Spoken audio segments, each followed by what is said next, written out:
بسم اللہ الرحمن الرحیم۔ السلام علیکم ورحمۃ اللہ وبرکاتہ۔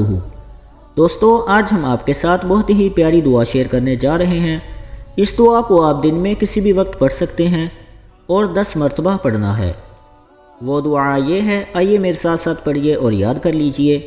لا الہ الا اللہ وحدہ لا شریک لہ لہ الملک ولہ الحمد وہو علی کل شیء قدیر۔ ترجمہ: اللہ کے سوا کوئی معبود نہیں، وہ یکتا ہے، اس کا کوئی شریک نہیں، اس کی حکومت ہے اور اسی کے لیے تمام تعریف ہے اور وہ ہر چیز پر قادر ہے۔ سبحان اللہ۔ اس دعا کو پڑھنے کی فضیلت: جو اس دعا کو پڑھے گا وہ ایسا ہے جیسے کہ اولاد اسماعیل میں سے 4 غلام آزاد کرنے والا۔ سبحان اللہ۔ اللہ پاک ہم سب کو اس دعا پر عمل کی توفیق عطا فرمائے، آمین۔